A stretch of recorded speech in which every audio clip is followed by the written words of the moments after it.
दगड़ियों राधे राधे। सब ठीक हो? सब बढ़िया। हाय गाइस, क्या हो रहा है? सब बढ़िया, सब सुंदर। और आप लोग मेरी वीडियो देखते रहते हैं, मुझे लाइक करो, सब्सक्राइब करो, कमेंट भी करो और हाय और बाकी अपना प्यार देते रहो इसी तरह से। ज़िंदगी 2 दिन की ज़िंदगी है, कुछ नहीं है। प्रभु का नाम लो। बुढ़ापे में तो केवल यही सत्य है कि प्रभु के नाम से तर जाओगे। वही जो है कि भगवान जी के चरणों में कभी कथा सुन लो, कभी कीर्तन भजन कर लो, बस यही अपनी ज़िंदगी है। अपने जी पुराने उसके देखो, पन्ने खोल के देखो, कौन कौन तुमने देख रखे, कहाँ कहाँ से तुम आए हो, कहाँ कहाँ जगह रहे हो, कौन कौन किन किन लोगों से मिले हो, कैसी कैसी माँ हस्तियाँ थी, कहाँ गई, सारे चले गए। बस उन जो अच्छे हैं उनके नाम रह जाते हैं, जो बुरे हैं उनके भी नाम रह जाते हैं। ज़िंदगी यही ज़िंदगी है। ज़िंदगी पल, जो पल अपना जी लिया वही पल अपना है बस, और कुछ नहीं। कल की हम सोते ही होगा वैसे है। पता नहीं हमारी ज़िंदगी कितने साल जी जाए, और आजकल के ज़माने में पता नहीं पल भर में क्या हो जाए। तो ज़िंदगी अपनी जी लो, अच्छी तरह से घूमो फिरो, जो भी जहाँ घूमना फिरना चाह रहा है तीर्थों में जाओ, अपने घर में भी अपना भजन कीर्तन करो, बस यही है। जो भक्ति के मार्ग पे चला गया उसको कोई डिगा नहीं सकता। अपनी भक्ति के मार्ग पे रहो, बस इतना ही। राधे राधे भी बोलो, जय श्री राम भी बोलो, वही है सब। नाम लिया जाता है सब, ये कि नाम में सब कुछ होता है।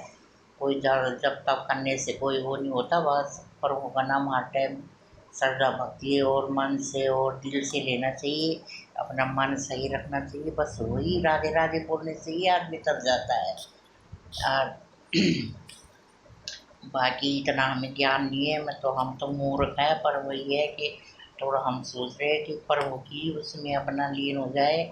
और ये शरीर भी अपना नहीं है तो और कौन क्या अपना होगा। बस ये जब अपना शरीर नहीं है, और वैसे ये शरीर भी कम नहीं है। इसको ये चीज़ें हम लोगों ने बनाई, मकान जो बेड वगैरह जो भी घर की वस्तुएं हम लोगों ने बनाई, पर ये चीज़ ये हमारा जो हमें बनाया है उस प्रभु का। ऐसे हाथ लगाओ तो उस प्रभु की रचना है जिसने हमें बनाया है। हमें ये छू के लगता है कि ये भगवान ने हमें बनाया है, हम उसकी रचना है। तो ये सब उसने बनाया है, हमने और चीज़ें बनाई होंगी इंसान ने, पर प्रभु ने हमें बनाया है। कभी छू के ऐसे देखो कि हमें अपने को ठीक ठाक रखना चाहिए, क्योंकि इस उस प्रभु की रचना है, उसने हमें अपने हाथों से बनाया है। तो और चीज़ हम क्या देखेंगे? हम साक्षात मूर्ति है जो प्रभु ने हमें रचा है, हमें बनाया है। तो उस प्रभु की रचना, उसके रचे हुए हम हैं। और बाकी जो संसार में भेजा है दुख सुख को भोगने के लिए, जो भी हमारे उस जो हमने कर्म किए होंगे उनके लिए जो भी है। तो बस यही है, प्रभु के ध्यान में रहो, गुरु बना लो, गुरुओं की कथा सुन लो, तीर्थों में जा लो, और मतलब जहाँ भी जो जहाँ रहता है वहाँ जा लो, घर में पूजा पाठ कर लो, बस यही है। अपनी घर गृहस्थी भी देखो, अपने काम धंधे भी करो, उसके बच्चों को भी देखो। उसकी सबसे बड़ा तो गृहस्थ आश्रम है जिसमें अपने बच्चों को फिट रखो। उसमें से टाइम निकाल के अपने लिए भी प्रभु का ध्यान रखे करो। और बच्चों को भी देखो, अपने घर गृहस्थी में जो सन्यासी है वो तो सन्यासी है, उसके ना बच्चे ना कुछ, वो तो भगवान की उस भक्ति में लीन ही रहेगा। पर हम लोग जो हमारा गृहस्थ जीवन है और शुरू से हम बच्चों के उसमें देखभाल में चल रहे हैं, तो हमें अपना गृहस्थ जीवन में अपने बच्चों का पहले कर, उसके आगे अपना उनको सब चीज़ उनके लिए करना चाहिए। उनको आराम सब मतलब जो है हमारा कर्तव्य है वो बच्चों के लिए करना चाहिए। उसके बाद अपने लिए भी थोड़ा 1 आध घंटा निकालना चाहिए। भगवान के उसमें कुछ नहीं है, आलती पालती मार के बैठ जाओ, राधा राधा नाम जप लो, वही सब कुछ है। वही एक नाम ही तो है, सब कुछ है।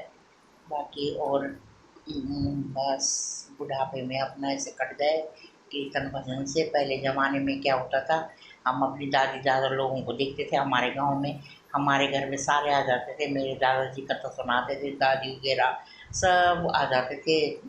10-11 बजे गांव का बहुत बड़ा लगता था, 10-11 बजे यहाँ तो 12 बजे भी कुछ नहीं चलता, 1 बजे भी लोग चलते रहते हैं और गाँव में सुनता, बाहर निकलो तो अंधेरा बिल्कुल सुनसान रहता था।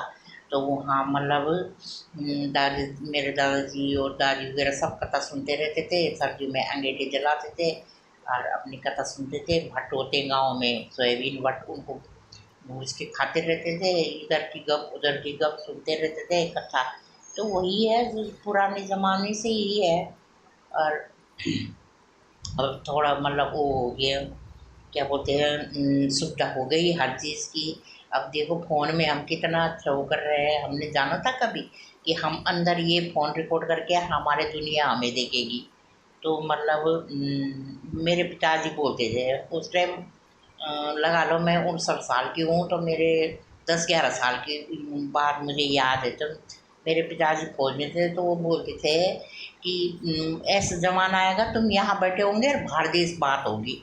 तो हम मजाक समझते थे, हम बोलते थे कैसे होगी, यहाँ बैठे हुए हम और बाहर देश बात हो रही है। तो यही ज़माना था जो फ़ोन का आज है, कहाँ हम बैठे हैं। तो ये इंसान ने तरक्की करी, ये इंसान ने बनाया, पर हमको जो बनाया तो उस प्रभु की रचना है हम। तो हम प्रभु हमारे सदा हमारे दिल में विराजमान रहना, विराजमान जब हम सही हिसाब से रहेंगे तो प्रभु हमारे सदा हमारे मन में विराजमान रहना। हमें कोई राह नहीं भटकने देना, हमें अच्छी मतलब कोई हमारे मन में खोट कपट कुछ भी नहीं आए, हम सही रास्ता सच्चाई के रास्ते पे चले। हे प्रभु हमें इतना बस वरदान दे देना कि मतलब हम आपके रचयिता है, आपने जो हमें बनाया है, तो हम इस अम, शरीर को सही स्वस्थ और उससे रखेंगे, अपने इस उसमें दिले में प्रभु का ही ध्यान होगा। बस यही है अपना जो भी है, और बाकी सब ठीक, सब बढ़िया, राम राम जी।